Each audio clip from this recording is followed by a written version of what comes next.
Patti LuPone, you're very welcome to 7:30. Thank you very much, Sarah. I'm thrilled to be here. Now, you're coming back to Australia to tour. Tell us what to expect from this show. It's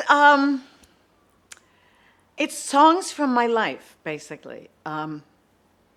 There are some Broadway songs that I'm associated with, but pretty much I think it's, when we're growing up and we're listening to our music, how it affects us. And I wanted to sing songs that I heard when I was a kid, growing up on Long Island in America, at the birth of rock and roll, really, because I grew up in the 50s and 60s. And it was really the burgeoning of rock and roll. It wasn't classic rock, which became my favorite rock and roll, but it was Little Anthony and the Imperials, the Shangri-Las, nobody sang in tune. Some of the songs were great, some were terrible, but they were my music. That my dad loved jazz, my mother loved opera and Broadway musicals, but I had a transistor radio. We had disc jockeys on the radio, and this was my music. And so it is a life in notes starting in the 50s through decades.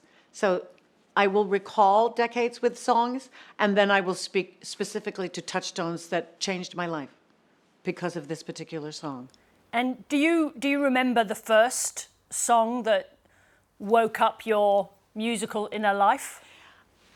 I think it was Little Anthony and the Imperials, Tears on My Pillow, Pain in My Heart over you. I think it was Little Anthony and the Imperials. At least it was the one that I heard over and over again. And there was also, in the jungle, the mighty jungle, the lion sleeps tonight. So it was those songs, and it was summer. A lot of times you would hear these songs because they play them over and over again in the summertime. We were in school, spring, fall, and winter. Summertime is when you were just really listening to music at the beach, whatever. So those are the songs that really stick in my head, are the ones that I remember from the summer. And did you have a transistor radio in your bedroom in Long Island, or where else were you listening apart from at the beach? Well, there's little transistor radios wherever. They were tiny, and they just went with you wherever you went. I don't recall ever having them in school. I don't think it was in my pocketbook in school, just like a phone would be in kids' pocketbooks now. But that transistor radio, it was in my bedroom probably. Battery operated, little thing. It's just radio, AM radio. Now, of course, we all sang along with our first songs, but not many of us could sing along like you. Do you remember when you realized that you had this incredible instrument, this incredible voice? I was quite young, actually, and I hadn't really discovered music at that point, but I remember that I was in elementary school, and it was, I can't remember the guy's name. I want to say Frogman Henry, or Henry the Frogman. I can't remember. It was a song, but I knew I had a big voice at a very young age. It could have just been in volume speaking, but I did start singing maybe along with the music that I heard, or in elementary school, we were in choruses, and I was singing. I was a soprano. So I knew I had this instrument, and it was, it wasn't a dream come true to end up on Broadway. It was sort of nature's force. I discovered I had this instrument, and rather, it told me I had this instrument, and this is the way you're going. And I said, because I wanted to be a rocker, but every time I opened my mouth to sing a rock song, I sounded like Ethel Merman. So that wasn't going to happen. Nature's force. Now, in the course of your extraordinary career, you were lucky enough, and it's obviously luck that you thoroughly deserve, but you came to work with the great Stephen Sondheim. I think you were in 6 of Stephen Sondheim's shows. What is so special about performing his characters, his songs? The subject matter is always unusual. The subject matter is always challenging. And then he's such a supreme lyricist. and a deeply emotional individual. One might not think that about Stephen, but he was deeply emotional. And the complexity of his music, to sing it correctly. It was an incredible challenge. And he was a taskmaster. He made sure you sang it correctly, and his notes could be brutal. And so to achieve singing a Sondheim song is an elevation of oneself in the business. Do you know what I mean? In my mind, not necessarily in the business, but in my mind, if I can sing it correctly and sing it well, I'm a better crafts person. And when he died, I said, who will make me better? That was the first thing I thought. What is it about those songs that is difficult? What is it about the combination? Is it the combination of the way the lyrics and the music work together, that it's hard to get the phrasing right? What is the challenge? No, I mean, I think if there is a perfect song, it's the lyrics and the melody are married. It is in lyrically discovering the depth of the song, and then musically his intervals. And he gave me a note once. He told me, he said, don't slide up to the note. You're not doing your cabaret act. And I thought, well, I wasn't doing a cabaret act. I didn't even know I was sliding up. Usually, in my case, I can't answer for anybody else, if I'm sliding, it's because I'm afraid to hit the note straight on because I don't want to be sharp or flat. And so if I slide, I'll be able to control the pitch. And he's saying, no, hit the pitch. Hit what I wrote. I didn't write a slide. He was a master. He taught me a great deal about singing. So there's a run in Sweeney Todd there's a duologue between Sweeney and Nellie in God That's Good, or More Hot Pies, I can never remember the name of it, when she goes upstairs to see the chair. And there's 3 different patterns that she sings, and they're all different. And the notes are very close together, the run is very close together, but all 3 of them are different. And I said to Steve, I'm trying. He said, oh, well, I wrote that when I sang that when I wrote it. And I went, what does that mean? I'm not supposed to. Oh, he said, I sang that when I wrote it, and I'm not a singer. And I went, well, I don't know what that means. Am I not supposed to sing it correctly? I didn't understand what he meant, but to achieve it, and every night I came to that part going, am I going to get this correct tonight? The intervals are so close together. I don't know whether I ever did it correctly. I mean, as you say, exacting, but was he so great that it was okay to take hard notes from him? Yes, but they hurt. They hurt. I'm sorry. They hurt. And you have to be tough in this business to survive that kind of onslaught of criticism.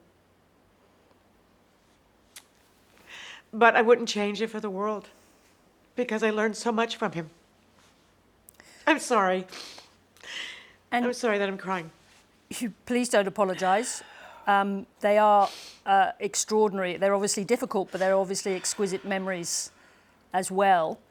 Do you think that I want to separate him from some of the other people that you worked with, but do you think that even he didn't understand the impact and the force of the things that he was saying to you?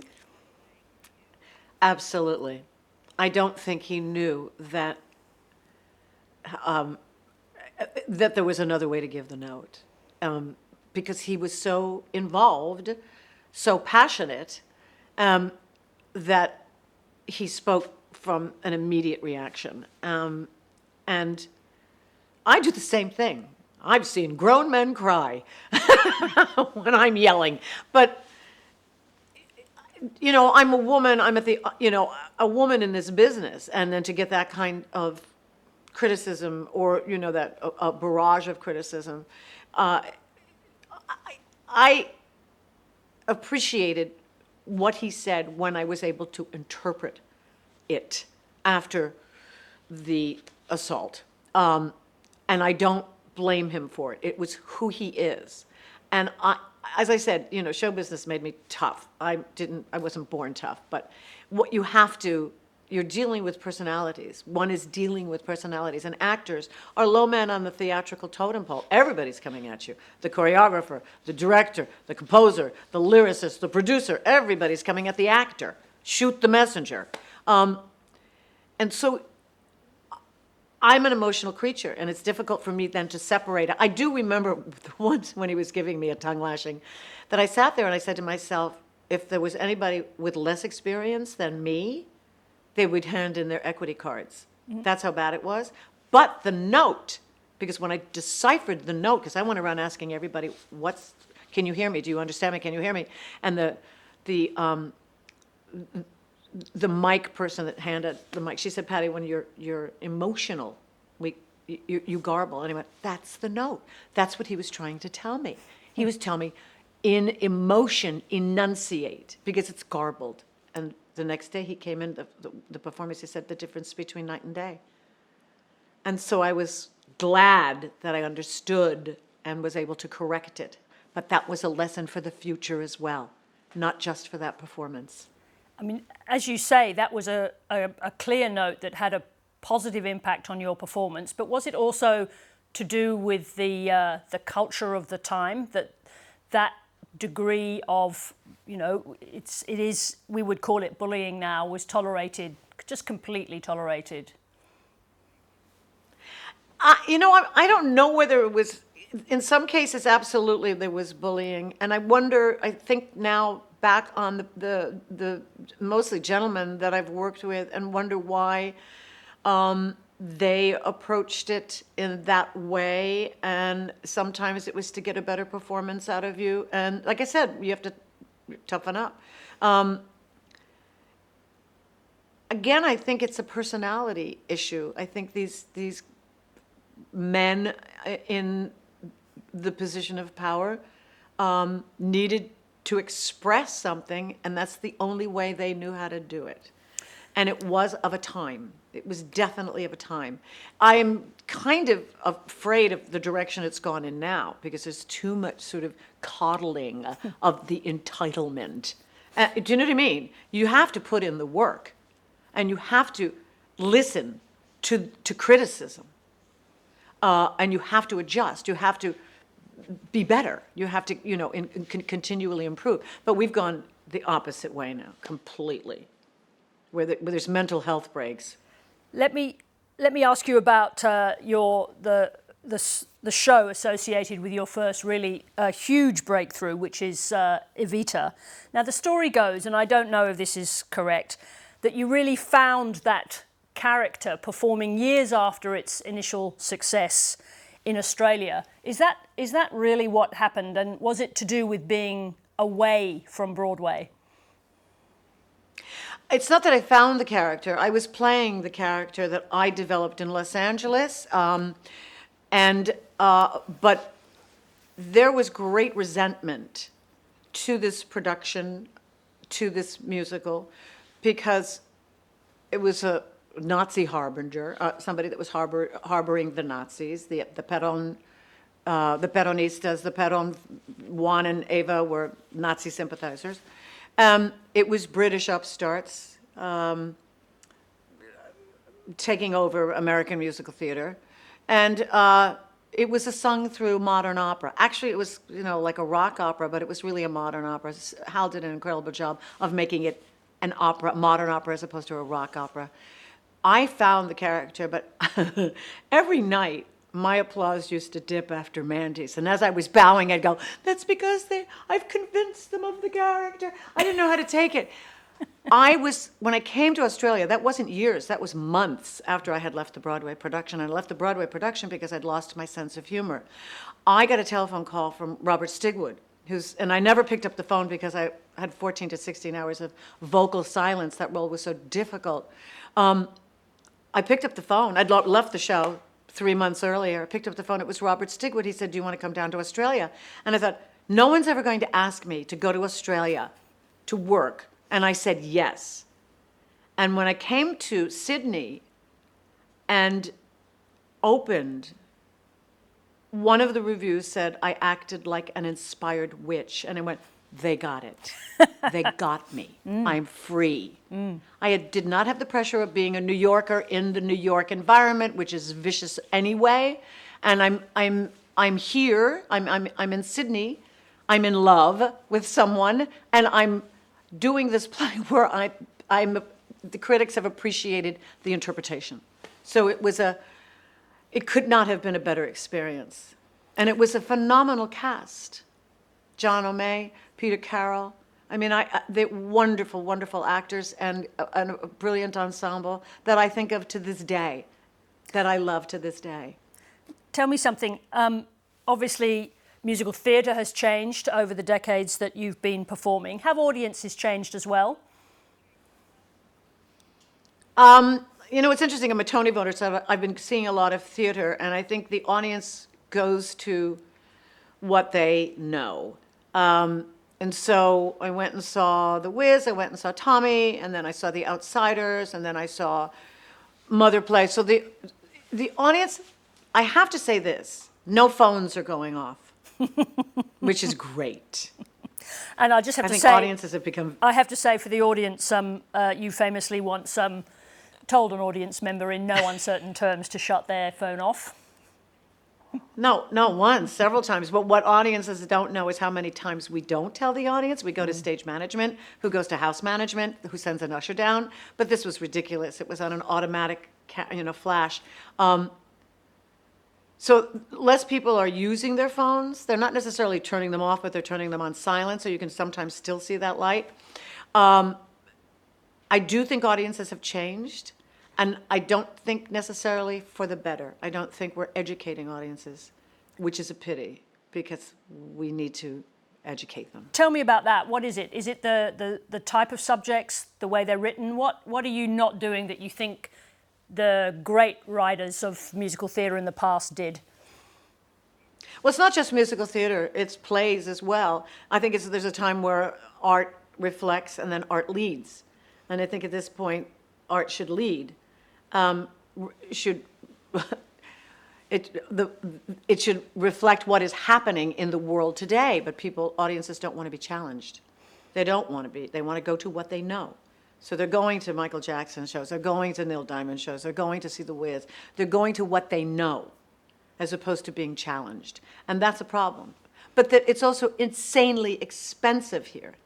It's ridiculously expensive. I went and saw The Great Gatsby, and we went out afterwards with a friend of a friend. And I said, how much did that set cost? $36 million. I said, how much are you getting paid? That, you don't have to tell me, but that's the point. The emphasis seems to be on the wrong thing. And I said, this is a Broadway season of sets and volume. I'm going deep in the theater because it's so loud.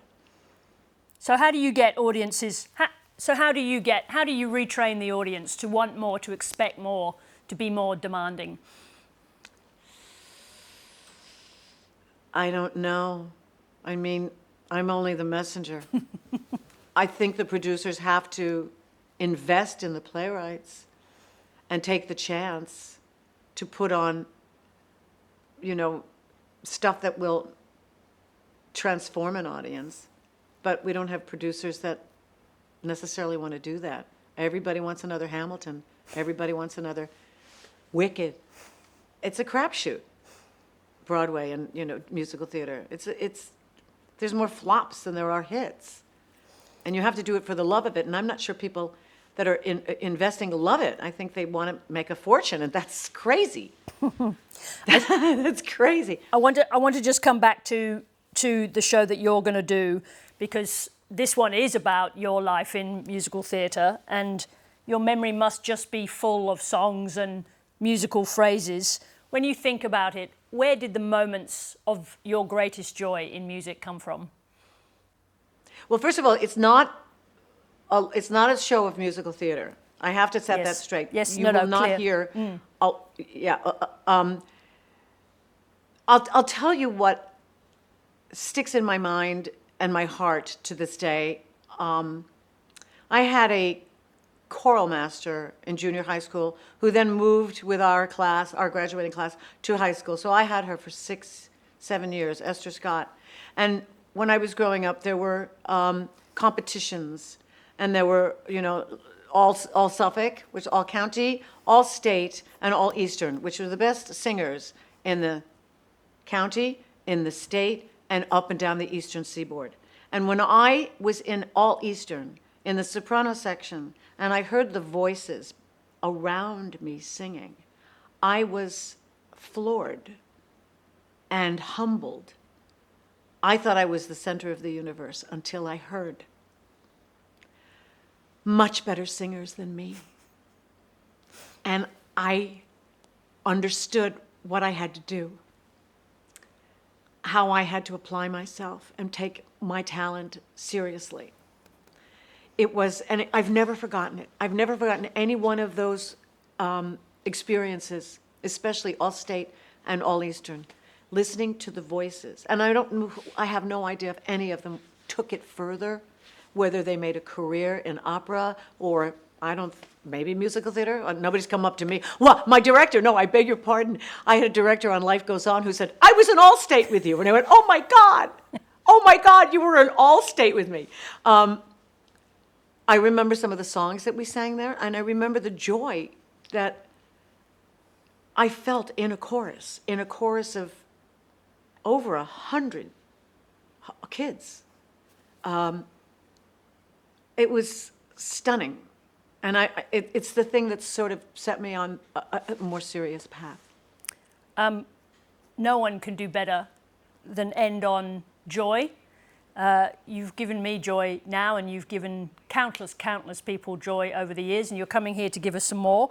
So in the words of your great character, to the audience, I'd like to raise a toast to the great Patti LuPone, and thank you so much. Thank you, Sarah. Thank you very much. Thank you.